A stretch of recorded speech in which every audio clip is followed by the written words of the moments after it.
This episode of Super Legit is brought to you by poorly edited out air conditioners, the upcoming Half-Life 3 Portal 3 crossover game, and the new pop-up novelization of Cinema Paradiso.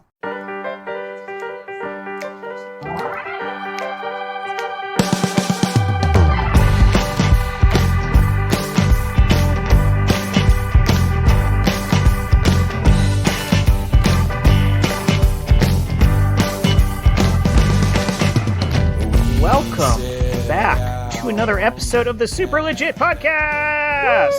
Yay! Fanfare, excitement, loud noises, fireworks, too many fireworks. Yeah, when do the fireworks stop? When do those stop? Never.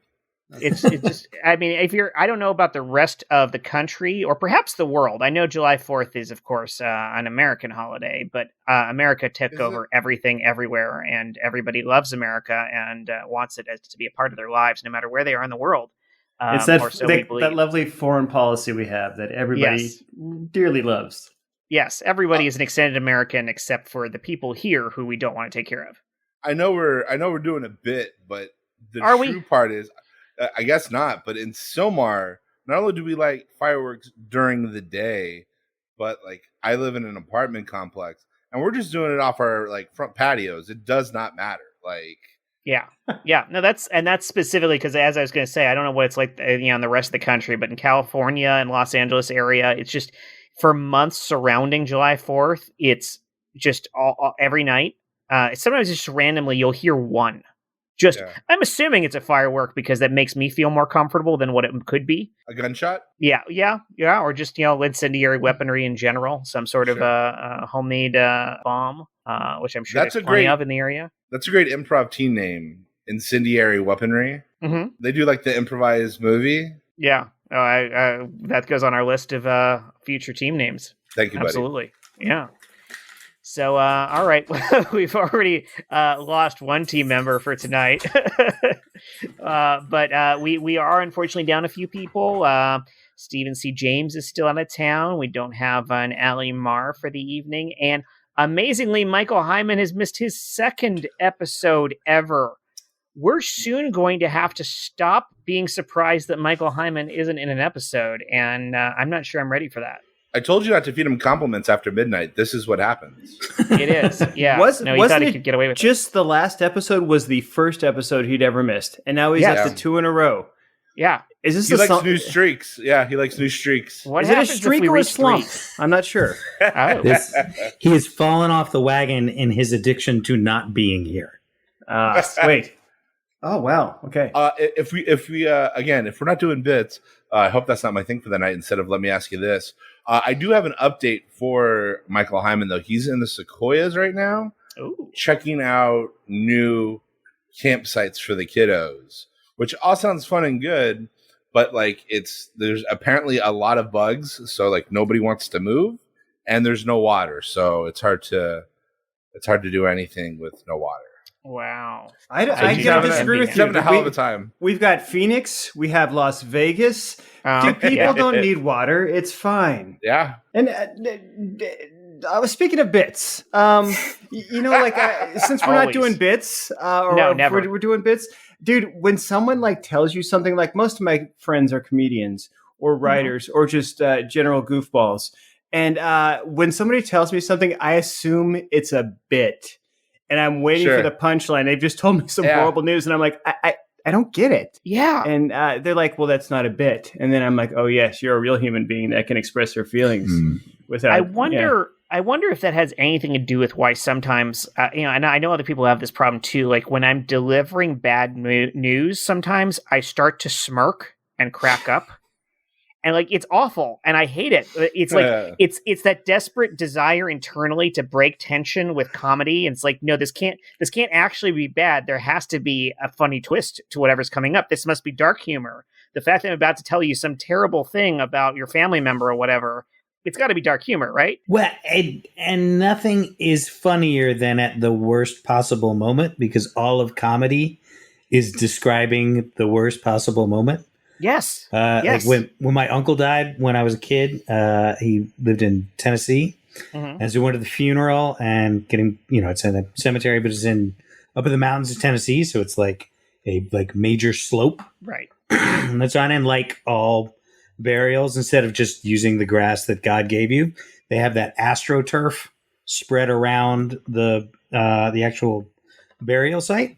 Okay. And so my sister and I are sitting in metal folding chairs on astroturf that's been there since the last night. So it's covered with dew. And we are sitting there. The priest is standing over my uncle's body, praying. And all of a sudden, I move a 1/4 inch forward. Oh, boy. And then another 1/4 inch forward. And by forward, I mean, of course, downhill. I put my hand on my sister's leg to stop myself from sliding forward. And we both moved 2 inches forward. And we're just like wearing church shoes, so they have no tread whatsoever. They're like frictionless Kevlar shoes that we're trying to stop ourselves with. And I have this vision of everyone at this funeral just tumbling down this hill, like some just get knocking into tombstones, and good thing you're here. And I am about to fucking lose it. And so I fake cried so hard to not burst out laughing in the middle of that funeral, because that's what comedy is the worst possible thing at the worst possible moment. Yep. You know, I learned it's not the same thing, but it was church, so it's mass, so it was like kind of bad. But as a server, like a altar boy and altar server, you're up there with 2 other altar servers, and it was so easy to elicit a laugh from them because you're supposed to be like paying attention and pious and focused and solemn.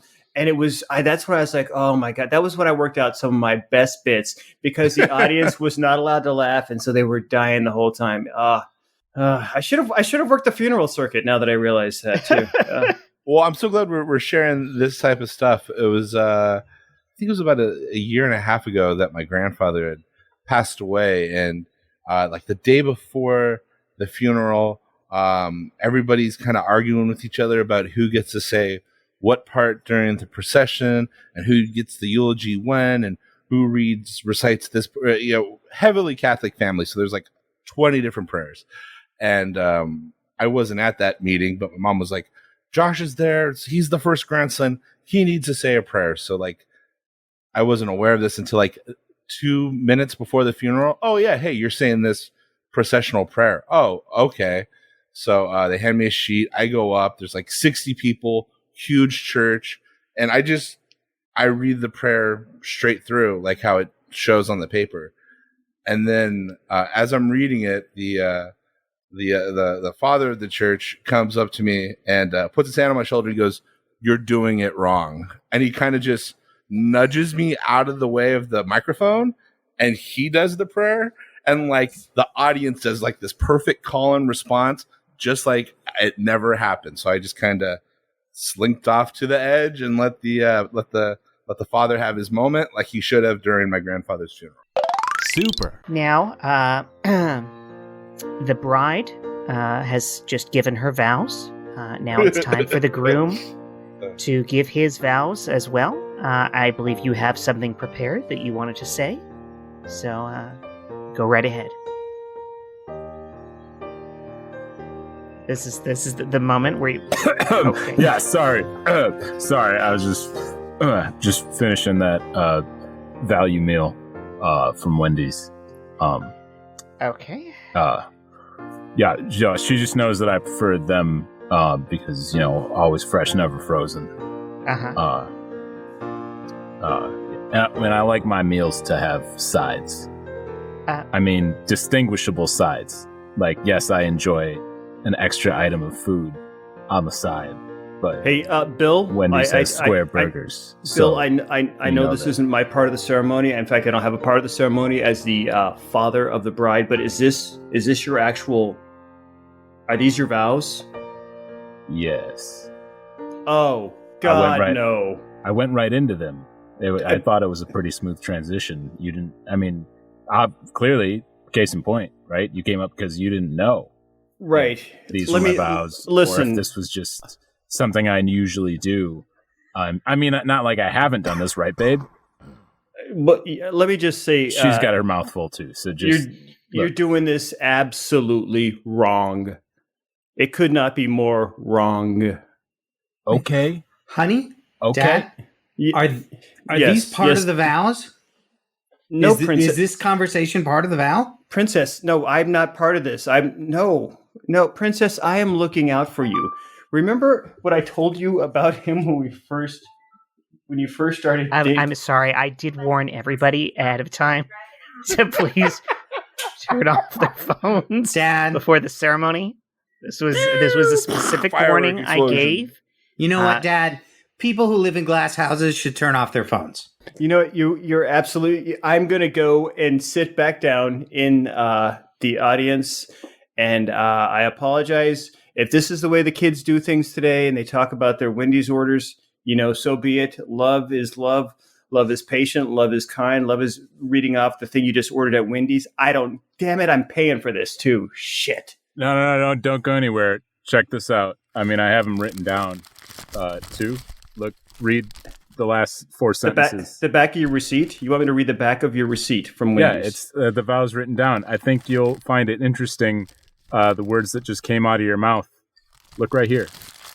Oh my, that's like a magic trick. How did you know that? Yeah, I knew you were going to say these things. Look, I love... That is amazing. Yeah, I love this woman, and I know you're paying for it, and I knew that this was going to happen, all right?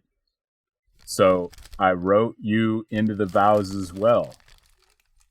So what would you like to say to my soon-to-be wife about how much I love her and how I'm happy to be here? Number one, I have been wrong about you the whole time, the entire time. You will make an excellent son-in-law. I'm new to the whole extending the family. You're going to make an excellent son-in-law because of the fact that you love my daughter so much and you're slightly omniscient, or you at least can see what someone's going to say in the future. I am not given to cursing. I'm surprised you actually got the obscenity on there as well. Mind-blowing. But I know that you will both be so happy with each other because you are on the same wavelength. You both ordered the number 4. I mean, it couldn't be more perfect. Whoa. I got to stop you right there. You're doing this all wrong. What? Yeah. The second you started talking about our Wendy's orders, you lost me. Like, we love each other. I mean, everything about each other, but what does our Wendy's order have to do with anything? This is the reason millennials can't afford houses. You guys are so damn hard to figure out. Legit. So, do you have a question of the day? I do have a question for you guys this week, as always. I get the biggie bag myself. Oh, no, sorry. Okay. All right. No, that's next week's question. What's your comfort art? We're talking about in any sort of entertainment medium, your books, movies, games, whatever it is. What's the thing that instead of consuming something new, you go back to reread or rewatch or replay or whatever to give you that comfort that you don't get from forcing yourself to absorb and have to process something new? What do you just keep going back? As an example, for video games, I've played the Portal games more times than I can count at this point, because I just, even though I don't remember how to beat the puzzles, so I do have to actually work to remember them.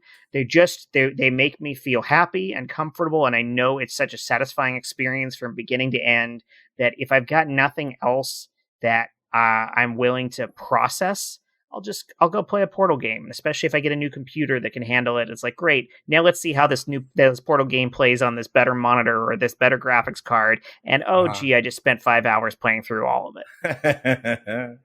Who's got something? I think for me, Josh Spence. And I think it applies to a lot of yes, it is I, Josh Spence.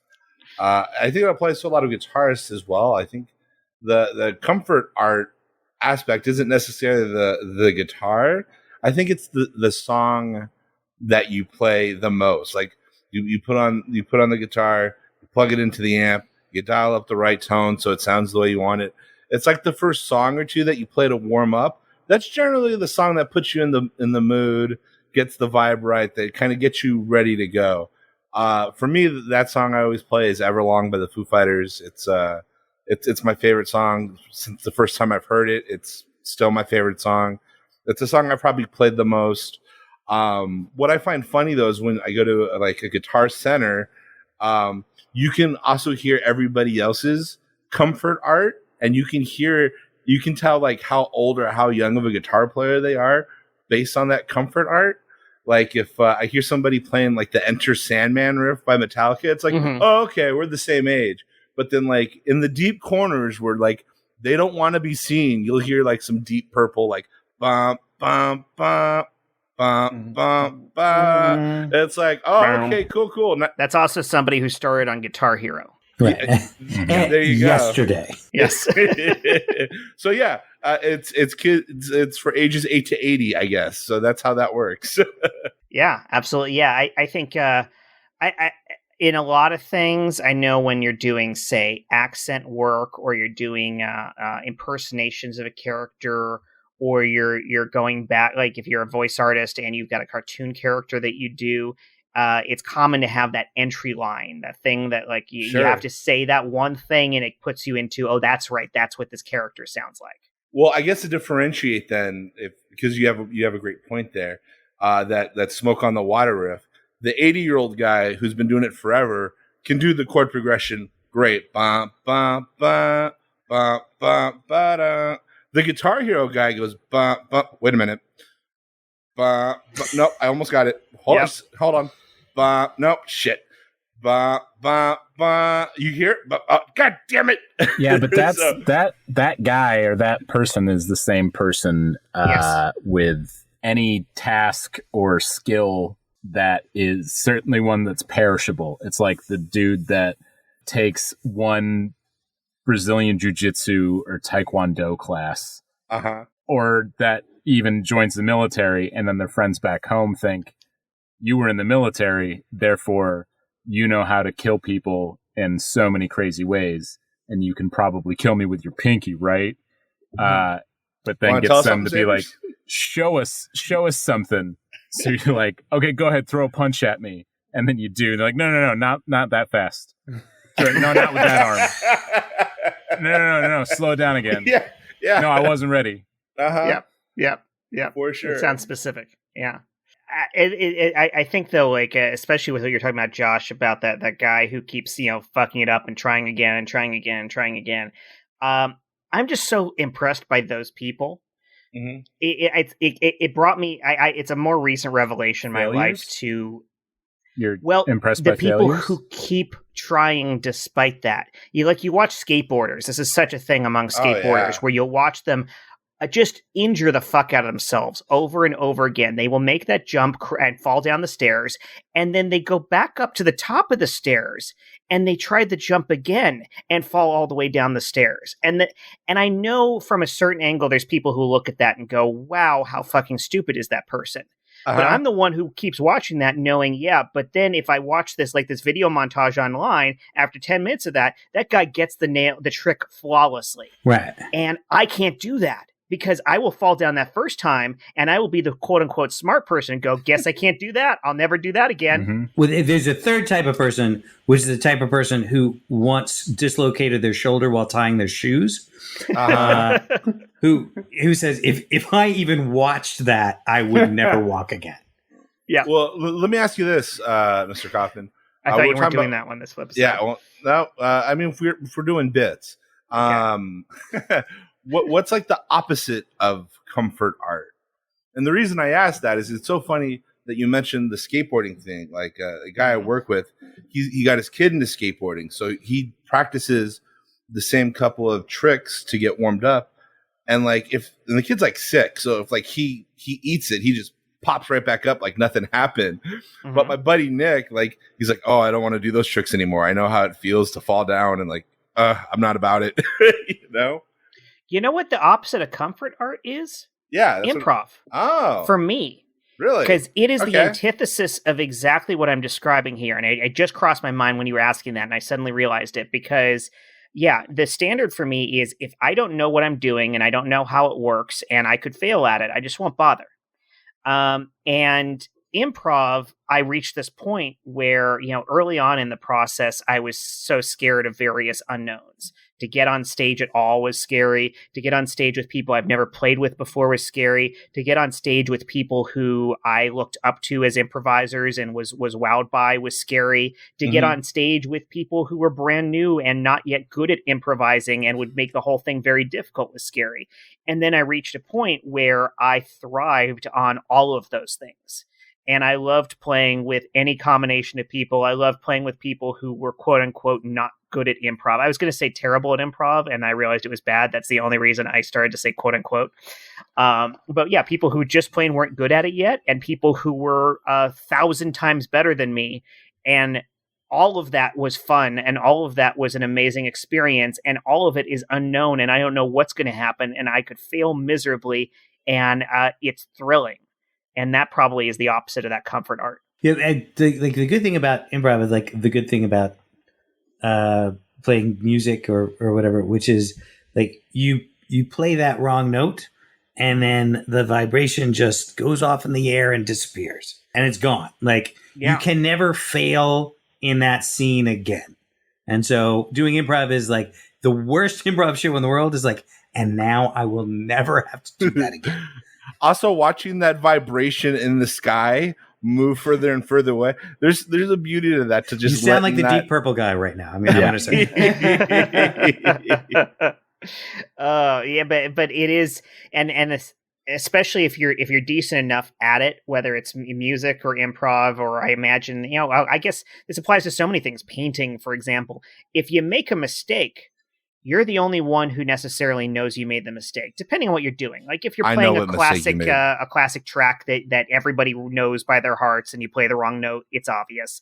And there's certainly times where it can be obvious, but the beauty is if you're any good at it and you played the wrong note, you can turn the wrong note into the right note with what note you play after it and how you move on from that. And that speaks to improv, absolutely. That speaks to if you're painting something and you make the wrong brush stroke, well, now it's something else.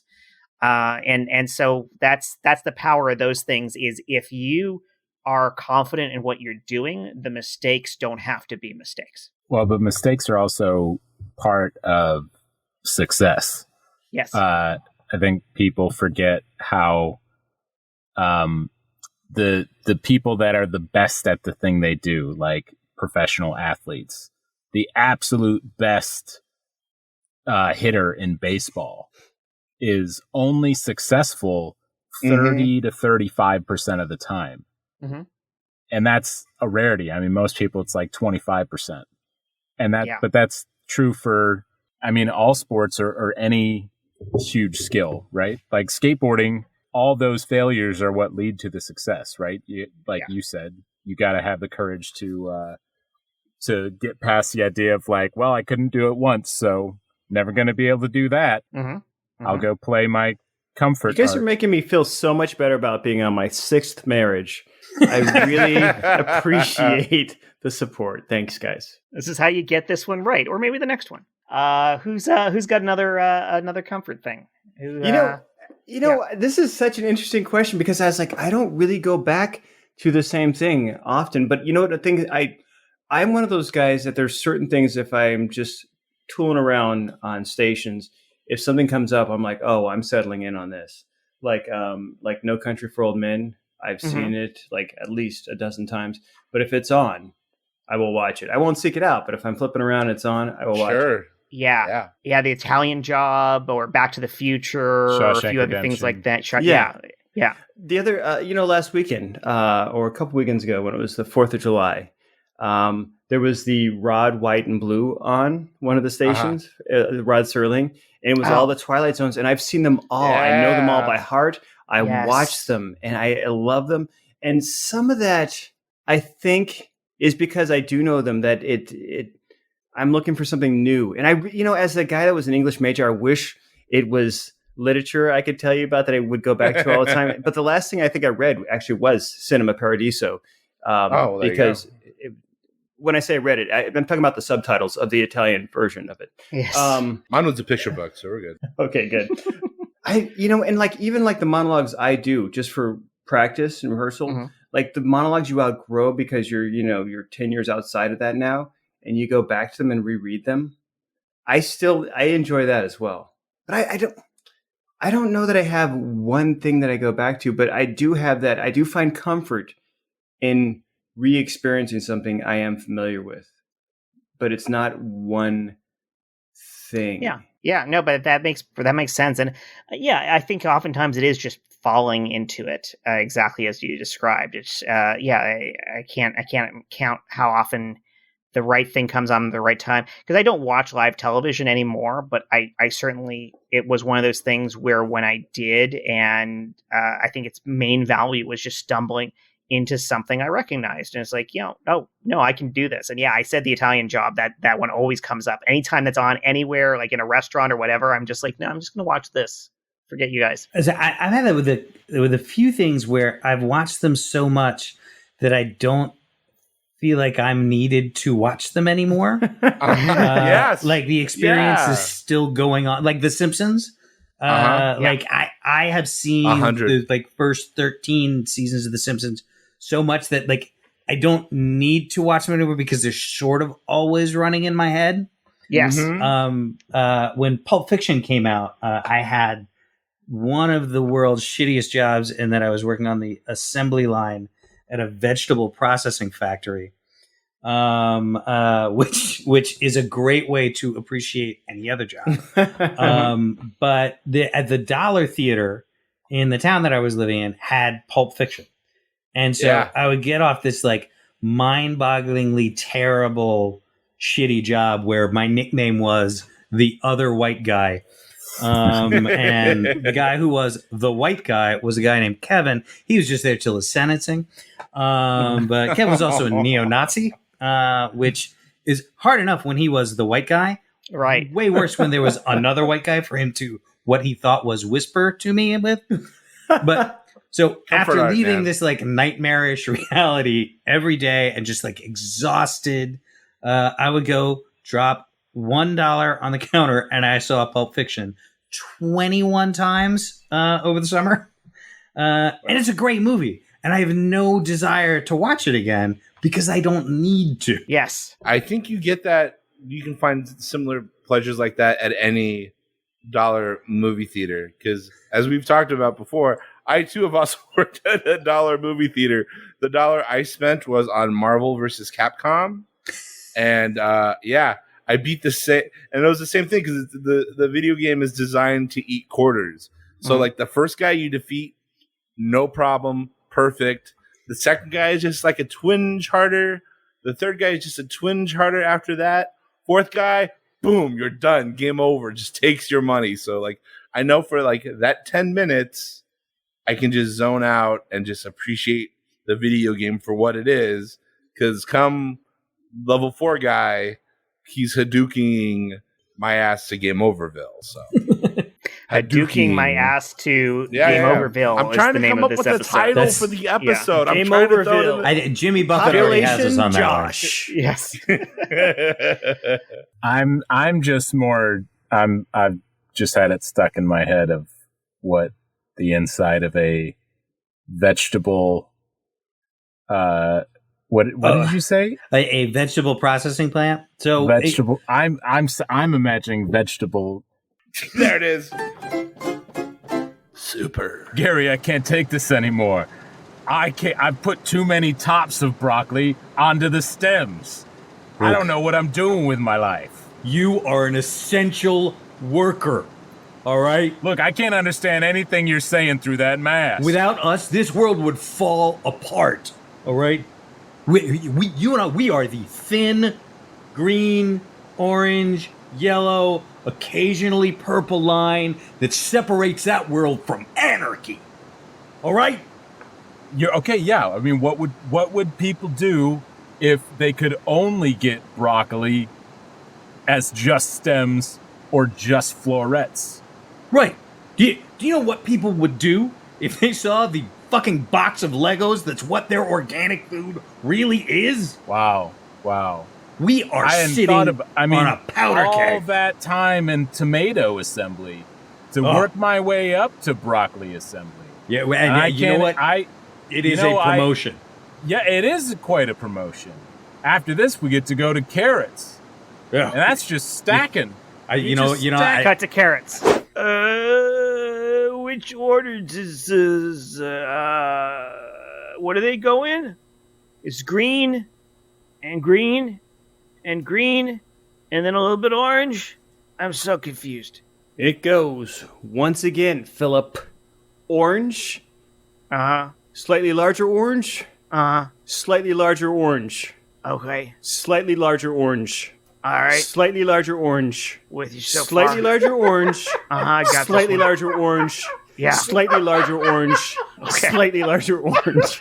Yeah. Slightly larger orange. Gotcha. Slightly larger orange. Hold up. Hold on, you're moving too Cut back. Yeah, I don't know if I really want to, take the step. I feel like carrots are a lateral move for me. You've never seen the kind of shit they deal with. And they're carrots? Not even the top. Really? Oh, no, they're not even the top, man. Right? Like, it's tomatoes, rock bottom, trust me. Us, kind of broccoli, florets. Yeah, nobody eats it. And then it's eggplant, and then from there it is. Then you get into the weird shit. All right, broccolini, broccoli rabe. There's a lot of broccoli. Cut to onion processing. So it's the little one, and then another layer around the little one, and then is just a space after that, or what do you do after the second layer? Man, I'm gonna have to send your ass back down to peas. Legit. That is, tomato number one was the name of the warehouse I worked at, and this is what it taught me about the working world. Was I'm on an assembly line, right? So it's a big conveyor belt running by. It used to be my job was to move my body 30 degrees for 13 hours a day, taking things off of a pallet and setting them on an assembly line. But one day somebody was sick, and so I got pushed up on the line. And what would happen was this is gonna be really hard to convey on a podcast. But the conveyor belt is in front of me. Just use convey when you're about to talk about a conveyor belt situation? Well, I'm talking about a belt that is able to get things across better than I am. This is our submission for a Peabody Award, guys. There's a conveyor belt, and then there's like a 6-inch drop. So now I'm right before the 6-inch drop. So my job is when the tomatoes come to me is to turn them so that they're all face up. And then a second later, there's a 6-inch drop, and they fall down the drop. And because they are round and there is physics, they just roll in any possible direction. Great. Yeah. And the futility of that job was what got me ready for adulthood. I was going to say, yeah, that just describes life. Also, I want to circle back for a minute because I want to clarify something. You said you were in tomato 1? Tomato number 1, yeah. Tomato number 1. Now, I want to know how the hierarchy of the numbers works, because does that mean that you were at the highest level of tomato processing? You were tomato number 1, we are the best, or were the higher tiers of tomato number 2, number 3, and so on, and you were in fact at the lowest level of tomato processing there is? No. Oh, sure. No, that's a great question. So tomato number 1 meant that my boss was the biggest asshole in the world of tomatoes. Got it. So this guy named Bobby McIntyre. He looked like a redneck Santa Claus. And so like there was a Batman like Happy Meal promotion at McDonald's, and they bought their tomatoes from this terrible company. And he did his face ironically turn bright red when he was angry and get balloon up outward? As he got angry, his face got redder and his neck got paler. It was a thing to behold. That's hilarious. Like there could only be so much red in his body, and it just migrated up and down. Compton, we have so much in common. I played tomato number 1. We did the 4 food groups in 4th grade for a science fair, and I was tomato number 1. Dude, it's so weird. Our lives are so parallel. Oh, it's amazing. No wonder we all came together. This was David Mamet's 4 food groups. When I thought of Tomato 1, I immediately equated to like an improv class. Like, guys, welcome to Tomato 1, okay? It's going to be the world of possibilities that you can use with tomato, okay? So you just say tomato and whatever you add to it will work because it's a tomato, okay? So like tomato and sausage, boom, it's Italian, done, right? And then like level 2 is like character and game, like things you can do with the tomato, you know, all of a sudden it becomes a living, breathing thing. What's level 3? Like all of a sudden you start doing heralds within the tomato. You see how it's circular. So you start at one end, you end at the other end. Level 4 is advanced tomatoing. All of a sudden, it's not just one whole tomato. It's sliced, it's cubed, it's pressed, it's crushed, it's pureed.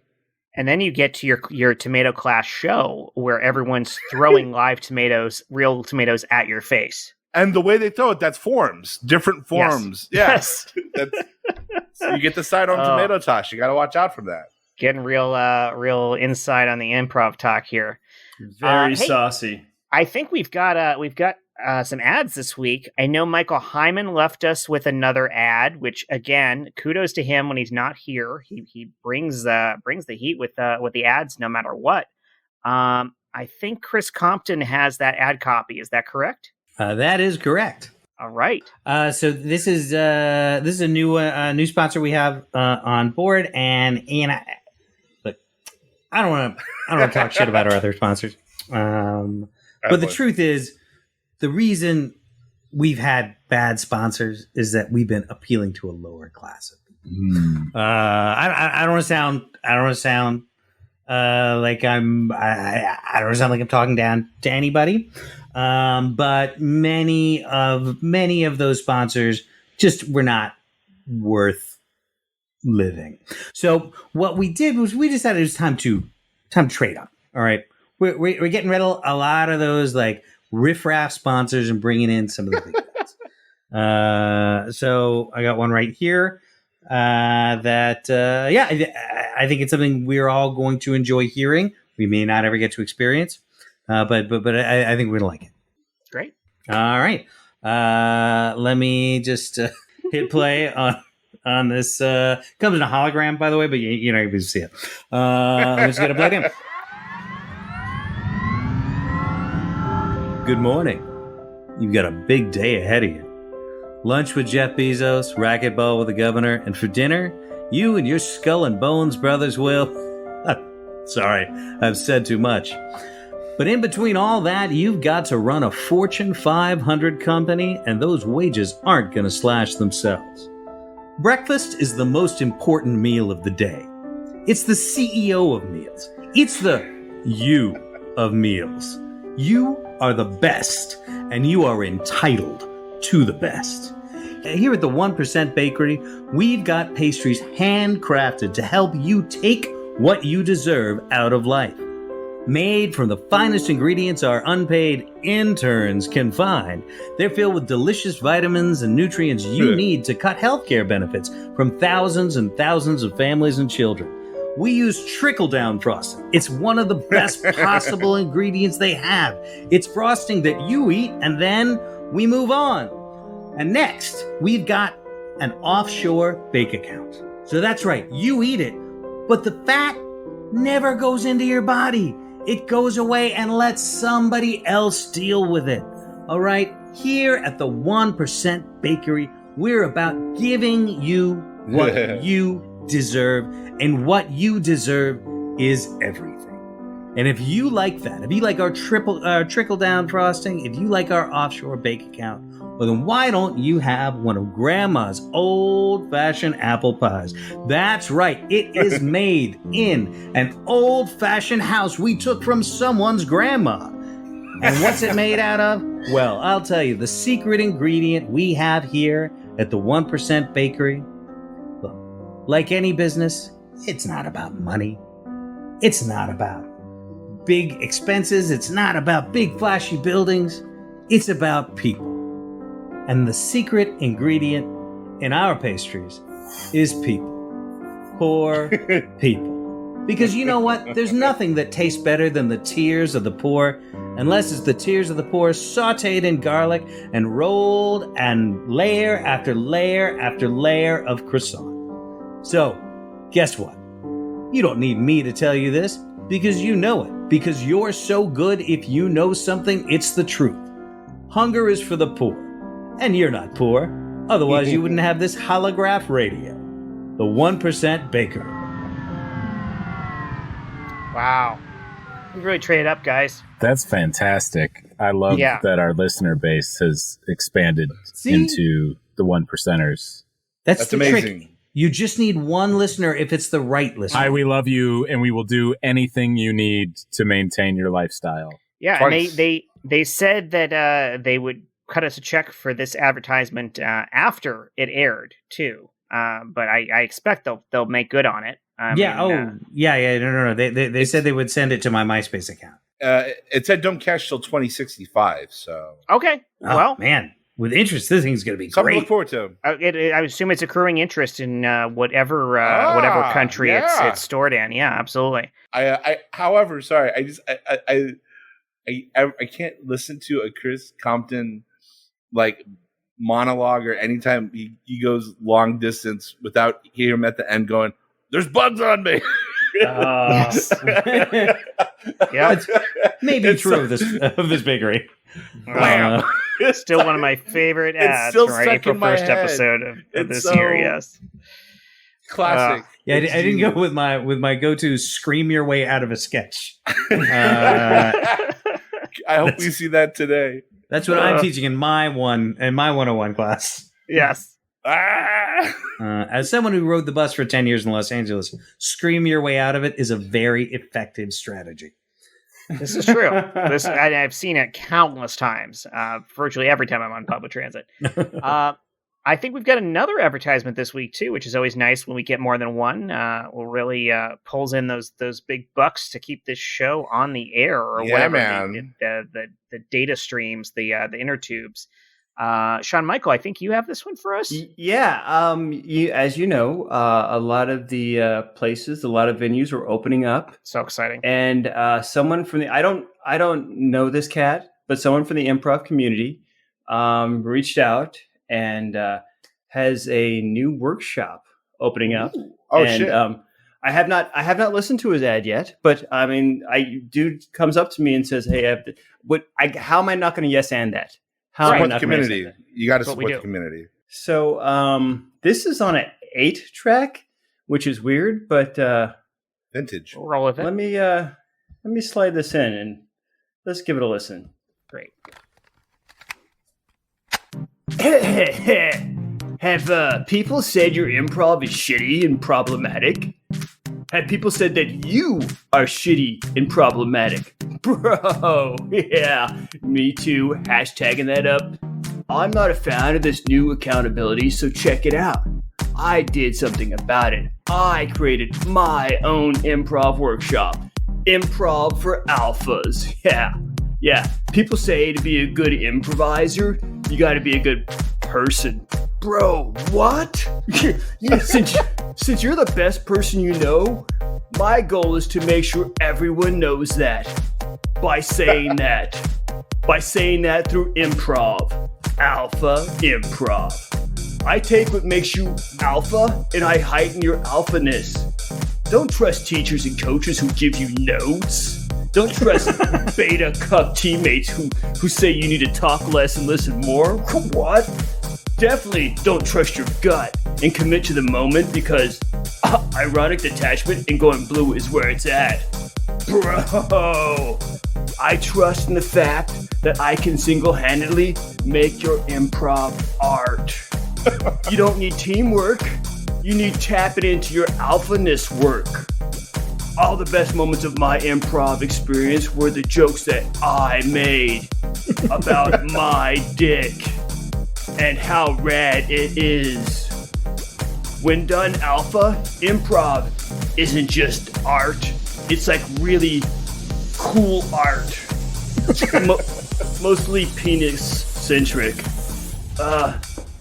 In my improv workshop, Improv for Alphas, I obviously cover heightening your inner alpha, but I also cover how to shine your own alpha light onto your teammates, which will then reflect back to you like little moons to your sun, revolving around your alpha rays, radiating your own genius and the focus back on you.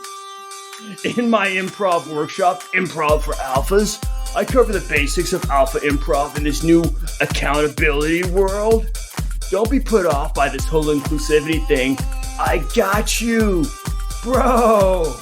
I talk about team construction and how your team cannot be problematic with females. If you don't have females on your team in the first place, you know, the way God intended. Diversity is not an issue because, bro, I teach broad accent work. I mean, everybody who grew up in the Eisenhower administration, they would call them, like, authentic. I cover everything from the Asians to the Zimbabweans. It's almost like you have some of those people on your team. But don't even trip, bro. There's no face makeup or culture war in his costumes because it's improv. But using my broad accent work, you'll totally see those things in your mind's eye. My improv workshop is chock full of alpha nuggets. Like, learn how to make what you do more meaningful than what they do. Make it all about you. Learn show theory to prove why your idea is actually the best. All this is in my improv workshop. Improv for Alphas. I know improv can be silly and fun, but not when it's improv for alphas. Your alphaness is artfulness. In my workshop, you will not only learn to dominate every scene, you'll turn every walk-on into a stay-on. Stay-on's funny because it sounds like hard-on. Penis. God. Bro, trust me. I was the only improviser who had notes from my teachers and coaches. I was the only improviser who created his own night of improv and then played in every single show. I was the only improviser who bailed on his own show last minute to prove a point to the team and show them all. If you want to improvise like the alpha that you are, pay for my workshop. Take my workshop, Improv for Alphas. It's like you're not even doing improv. This is my improv workshop where flannel is a badge of honor. Rubbleness. Improv for assholes. I mean, improv for alphas. Wow, I hadn't heard of that workshop before, but I know I've played with a lot of alums from it.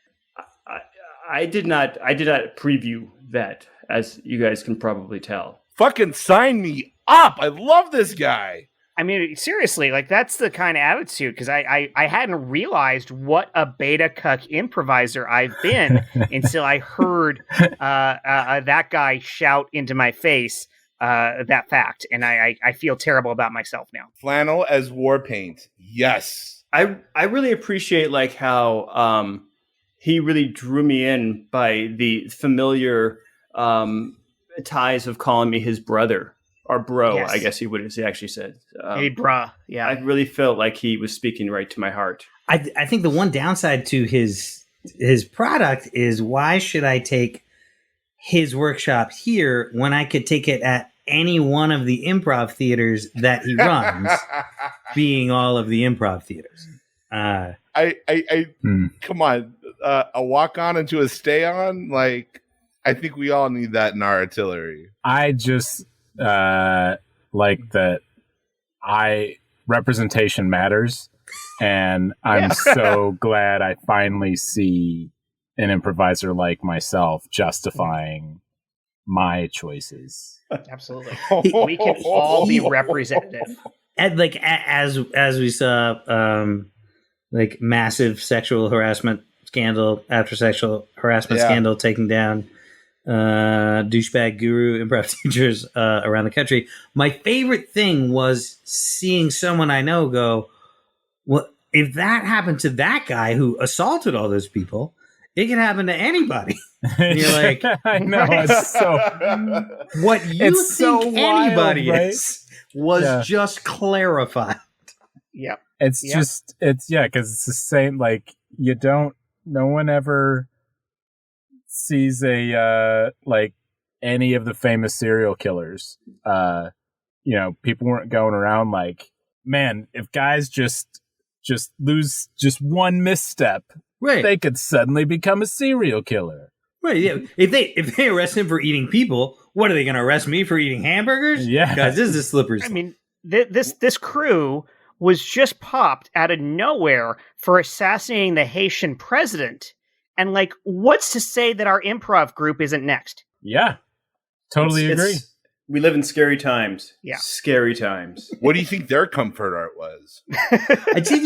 There was an argument. I'm trying to remember which major meltdown it was, but it was, and I think this was a corporate one, but somebody actually saying, like if this guy who had mentored these women and assaulted them, if now men are going to be afraid to mentor women in the workplace, and it's like, well, men who want to assault the women they mentor are going to be afraid to mentor women in the workplace. And that is a very good thing. Yes. So let's take this back a step. Chris Sanders. Pivot. Yes. Yeah, now I got nothing there. Segues, not always working. Chris Sanders, how about you? Do you have one of those comfort art things, that thing you return to? I mean, and you could, anybody feel free to stretch this if this puts you in a different territory, but that thing that you keep returning to instead of the new thing. What is that for you? No. Yeah. Yes. No. Yeah. No. I don't. Yeah. Just constantly seeking the new. No. I mean, I have days that I really want to try something new, but then I also have the days where life is the worst and what's the fucking point of all this? Mm-hmm. And I would say that the frequency of those days shot up quite dramatically over the past 18 months or so. Yeah. What an interesting time period. Huh. Anyways, I mean, I go back to some video games, but not I've got a couple games I've played a few times through, but not, I don't have one I was going back to. Same with movies. I think I agree with Compton, with the idea of even movies that I've just loved so much that if I do come across it, if I were flipping channels, which isn't something I even really have done in a long time, but if I were and I came across it, I'd still watch it and be entertained by it, but I have no need to see it. I have no need to own a DVD anymore or a digital copy of it to have it on hand because I get a hankering, because I don't get hankerings anymore for it. So, I'm just here to smoke weed, have a good time and hit dingers. Yeah. It's funny that some of these answers have come Sanders. Up because I love you.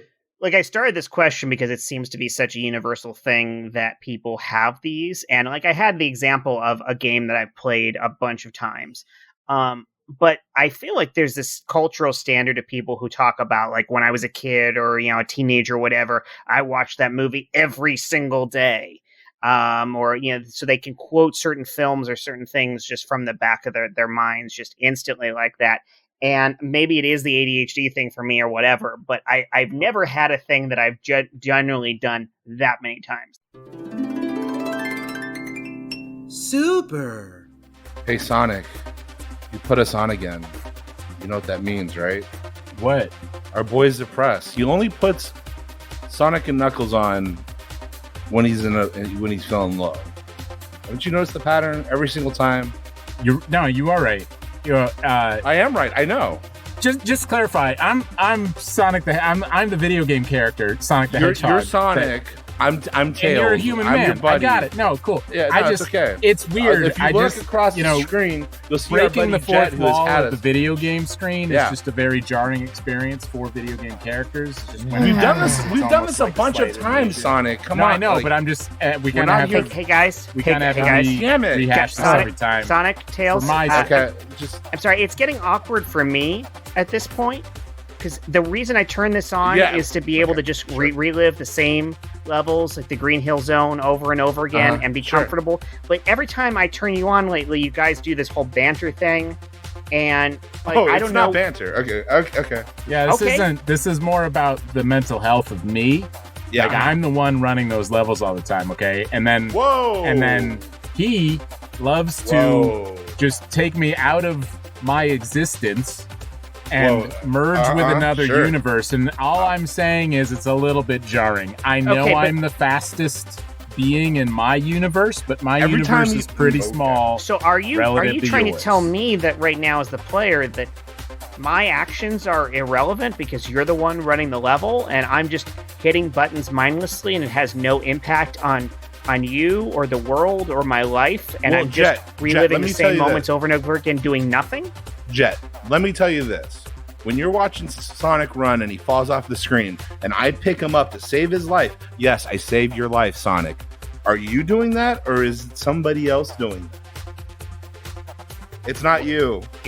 No, because I'm player one, so I'm controlling Sonic, and I understand that concept. But I feel like Sonic here is taking the credit for all the work that I thought I was doing. Well, he's used to taking credit, isn't he? I don't know why. Did I miss something here? I mean, why? Could you read the game cartridge? Whose name is on? It says Sonic. This one says Sonic and Knuckles. Knuckles hasn't even weighed in this conversation. Have you even seen him today? Because usually he shows up by now at this point. Well, why even bother? There he is. You had to bring him out, didn't you? Oh, we back again? We're just grabbing rings? Yeah. No, just real quick. They've merged us into their universe, so like our world is not the only world. There's kind of a multiverse situation, so this is a little weird. But Jesus Christ! Like one world wasn't bad enough. Anyways, okay, all right. Look, this was supposed to be my pick me up. This is my comfort time right now. Oh, sorry. I'm sorry. Our lives didn't pick you up. There's an existential argument going on about who's controlling what in our world, right? It's our game. And we're the ones making choices. He's pissy because he thought this whole time, him pushing buttons and stuff is making us do things, and he has free will and whatnot. And dude, okay, but do you control anything else in your life? Why would it start here? Oh, good one.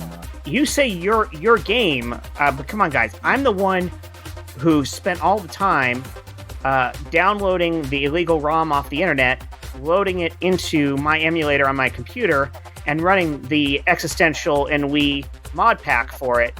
So, like, is it not my game too? Whoa! All right, look, you've already rocked our world once enough today. Now you're also telling me we're not even original Genesis versions. We're pirated. I thought we were OEM parts. Dude, people worked hard to make us. Yeah.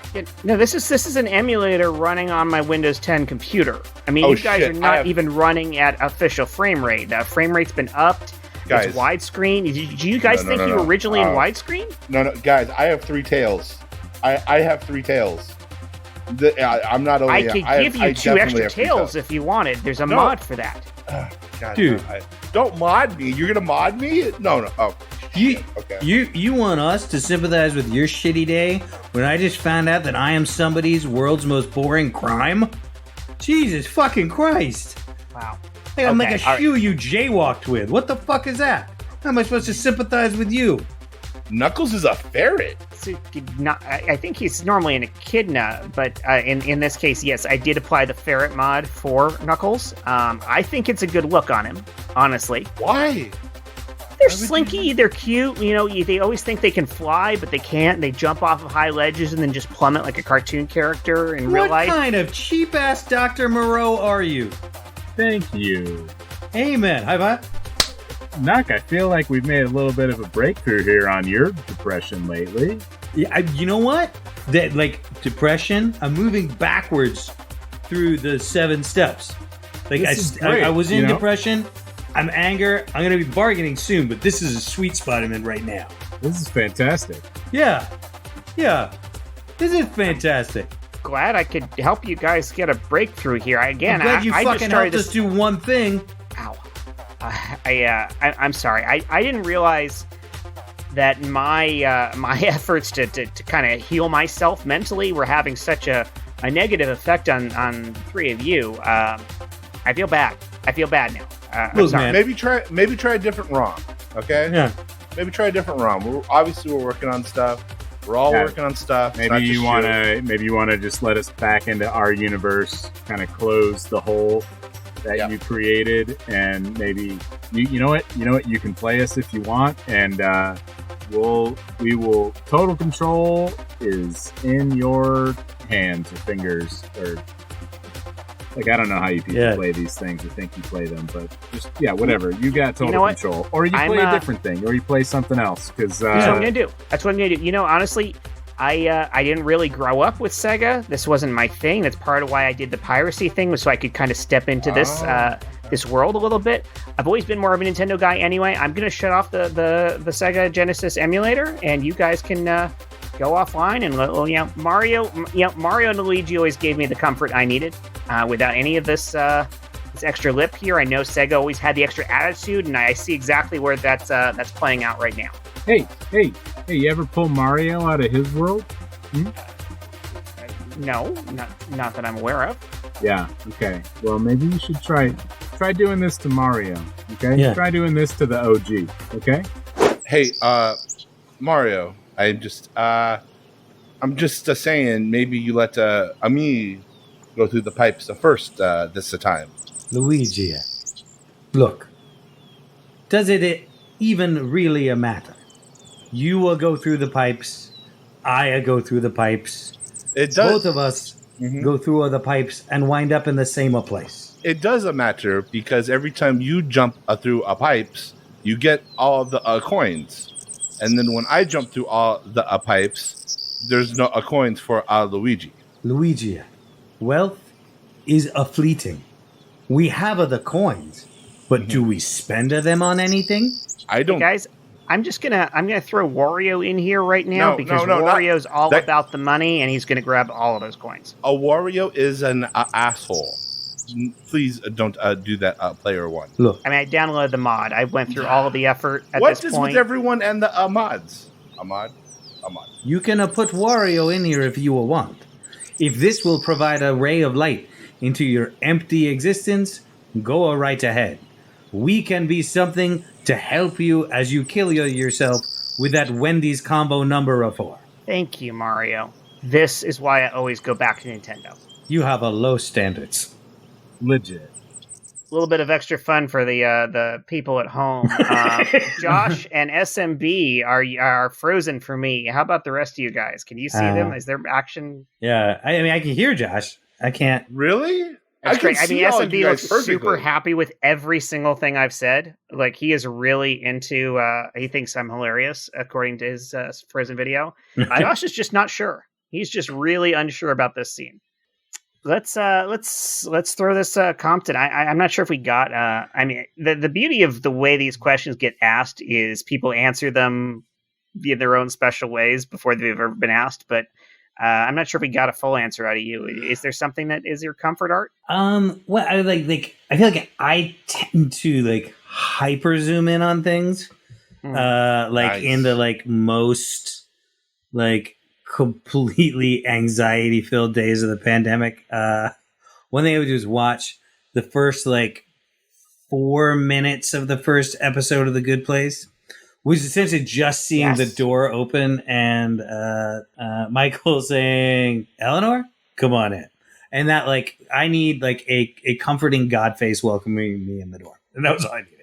I watched the first 20 minutes of Blade way too many times. But actually what it makes me think of is I have a 5-year-old. And so that idea of the comfort blanket thing is like that's everything for her. Oh yeah. Like just like the story that she's heard 10,000 times and will correct me on. And so like, but what's so interesting is seeing her like kind of like gingerly branch out. And she has a fucking insane memory, so that she will then like reenact things she's heard once now, like the entire Gollum riddle scene from The Hobbit, which we listened to. There's a great Nicole Williamson reading of The Hobbit on Spotify. If you want to nerd out like that, we've been listening to that in the car and then at the dinner table. And she, immediately goes into a Gollum voice. No way. And goes like That's all awesome. the way through this like scene. And this is like a thing I listened to when I was a kid. So it is this weird doubling up of like me at like 8 years old, hearing her do her impression of a British guy doing his impression of a weird fantasy monster beast. But it's new for her. Like, it's not just this one book over and over again. It's not like the same episode of Paw Patrol over again. And spoiler alert, they're all the same episode of Paw Patrol. So yeah, like it's interesting watching her like just start at that default of like everything is just this comfort media and slowly put one hand out here, one hand out there and try new things. Yeah. No, that's amazing to watch kids repeat certain elements of your own steps. I mean, obviously they so often and wonderfully gravitate off into their own worlds and their own connections and their own things that they love. But every once in a while, you find that little thing that you introduce them to, and they connect with it that same way. My kids, we've been watching Doctor Who for several years now. We finally narrowed in on Wednesday nights as Doctor Who night, and they love it. But like the extra level of me recognizing how much they connected with it was that my son plays Minecraft with his friends online, and they have a Doctor Who mod that they play in, and they spend all this time in the TARDIS and do all these Doctor Who related things. And like, I didn't introduce him to that mod. He found that on his own, and he and his friends are totally into it. And it's like, this is fantastic that like this resonated enough with you that you are doing this entirely separate from me. And this is a level of Doctor Who fandom even I'm not involved in. And that's just really exciting to me. There's like a part of me that sees my kid doing things like that I did when I was a kid. Like, yeah, but there's another part of me that is like, I'm watching a horror movie and somebody's walking upstairs. Like, no, don't do it. It's not worth it. Don't do it. Yes. Oh, the fear of repeating your parents' mistakes. I have a fear of when my son is actually old enough to start consuming the nerdy things that I would like him to at least try to see if he does like the same stuff I like. I'm afraid that by the time he does get that old enough, like they aren't going to hold up for him. Yeah. And he's 2 movies into the MCU. He's just going to be like, this is garbage. I'm, like, why should I watch the first 10 years of the MCU? Like, I'm on year 30 right now. Yeah. Well, the MCU's and these special effects are terrible. It's gotten so big that I've reached the point where I'm pretty sure I can never rewatch all of it. There's no way I'll have the time.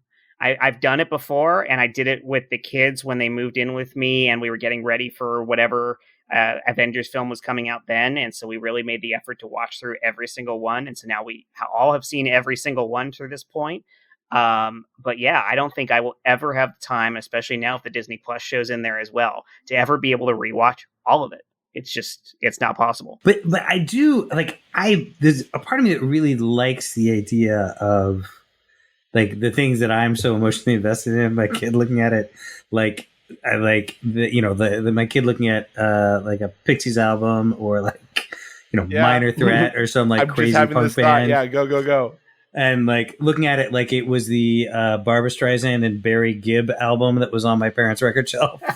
I'm just like, oh Jesus Christ! Like, Chris Compton is scared of the day that like Charlotte comes up to him and he's like, the Beatles. Why did he want to hold her hand? Oh, this makes no sense. I mean, like, that's not going to happen because she once stumped a street musician on Beatles songs.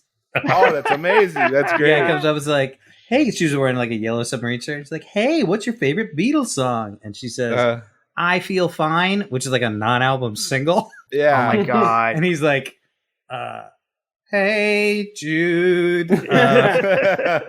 But no, like I am excited for the day that she tells me that, like, the stuff that I think is like the most punk rock thing in the world is like, oh, that is minivan garbage. Like, oh my God. That is great. That was like, oh, you have like double nickels on the dime, my ass. Right? Yeah. You have been promoted to adult. Like, I would be nothing if I like believe that culture had reached at its peak at the same time that like Two Guys, a Girl, and a Pizza Place was on.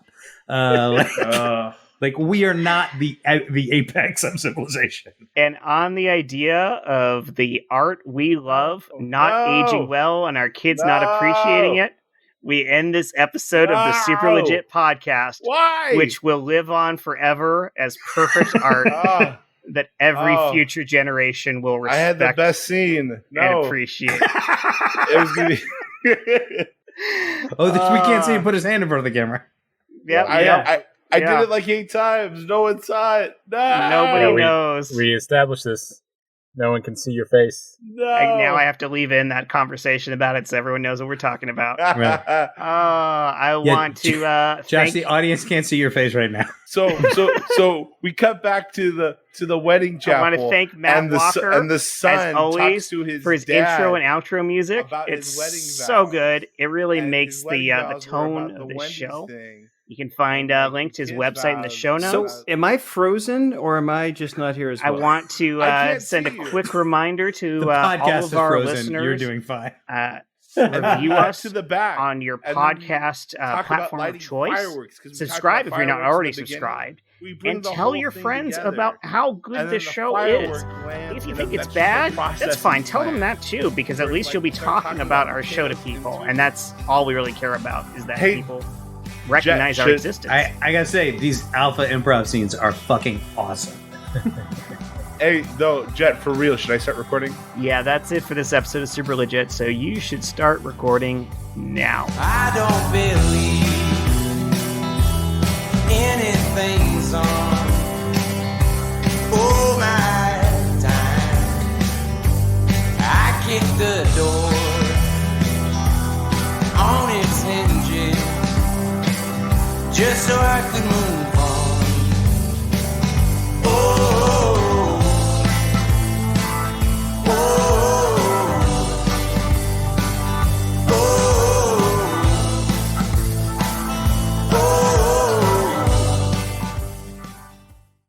Oh, that was fun though. Still, so yeah, we're gonna have to Did you experiment a bit with cough these back technology your bile problems. for a minute? He's like, that was fun. Even Wow. saying that, I made myself sick. That's the tag at the end of the show, right? That was fun. Oh.